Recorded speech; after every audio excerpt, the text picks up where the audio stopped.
My name is Rich Adams. I am a retired public school teacher, and I'm a full-time volunteer.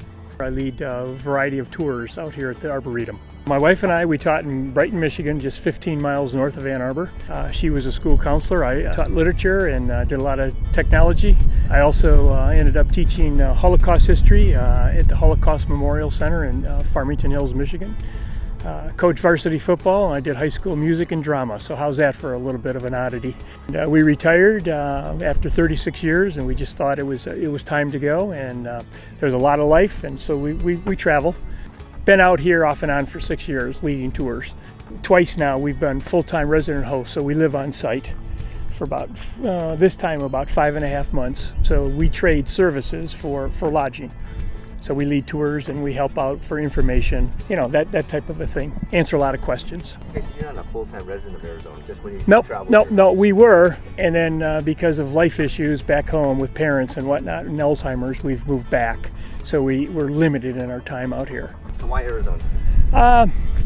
Well, originally our son and his family was out here, so we came out and we'd start exploring. And we'd been coming out here for 12 years at different times of the year, but mostly in the summertime. It was hotter than hell. Anyway, we liked the area and we kept exploring, and our son and his family is no longer in Arizona, but we still keep coming out here. We like the Southwest, and we love hiking and the geology out here. It's so young compared to the rest of the United States. Had an opportunity to take classes at ASU in geology. We met Steve Simpkin out here, and he offered me an opportunity to come in and monitor classes, and so that's what we did. You perpetually learn, and that's what we've tried to do. This whole area is just rich with geology, and the Superstition Mountains are nothing more than a caldera that blew up about 22 million years ago. You're talking about hundreds of miles of ash and whatnot, pyroclastic flows that we hike on out here. It's a very interesting geologic formation up there. The last volcanic activity off of this thing came from that protrusion that you see over on the east side of it, and that's about 17 million years ago. And you walk anywhere in the Arboretum, you're walking on a lot of the volcanic tuff from there. Hot ash and gas came down. The backside of the Arboretum is just, we have switchbacks that go through that. It's really evident, and it's just native Sonoran desert. That up there is 4,375 feet. And there's a lot of quartz up on top. It's estimated that it may have 17 million years ago or longer. It may have been as much as 5 miles wide. It's been eroding at a rate of about half a kilometer every million years. You can hike it.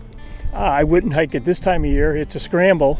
We've taken people up there. It's long pants and gloves.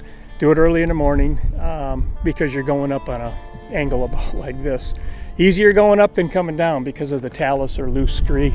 It's really easy to slip and end up on your bottom or whatever. When you get up there, there's a steel love seat waiting for you to sit and have lunch, and someone has lugged up a steel mailbox, and you can sign in and leave little notes for others when you're up there. In the 1870 and 1871, Colonel Stoneman from the U.S. Army had just east of this mountain here, had an encampment.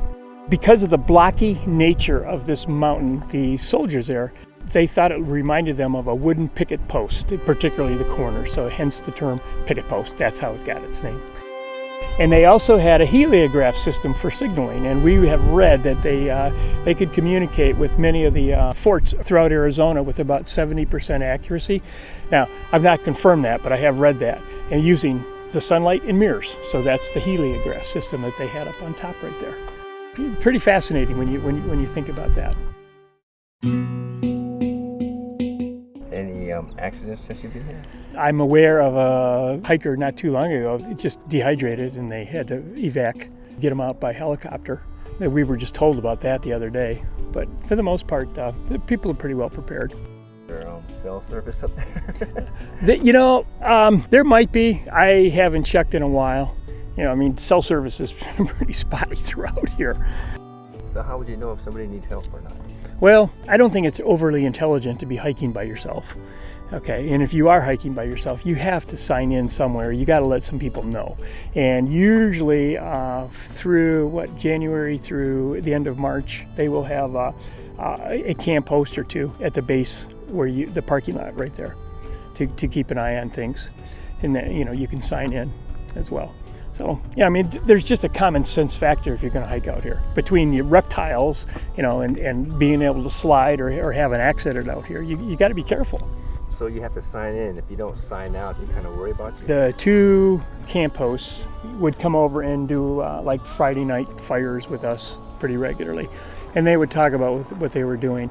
And they kept a pretty close eye on who was in the park, who wasn't in the park, and they would, you know, close the gate off at times. Well, you know, like it's closed at night. If the car was still there, they would go hunting, looking for people. And there was like some 10 o'clock evenings that they were up there looking for, you know, someone had just miscalculated terribly. Is this intermediate or Oh, you know what? If you've never hiked, there's so many hikes out here that you can do that are so much more comfortable and flatter and well-traveled as compared to this. This was more, I call this one more of a scramble. That and Flatiron, if you've ever been down in front of the Superstition Mountains going up that one, that's a scramble at the end too. A longer hike. I don't think a beginner should do that. I think a little experience is good.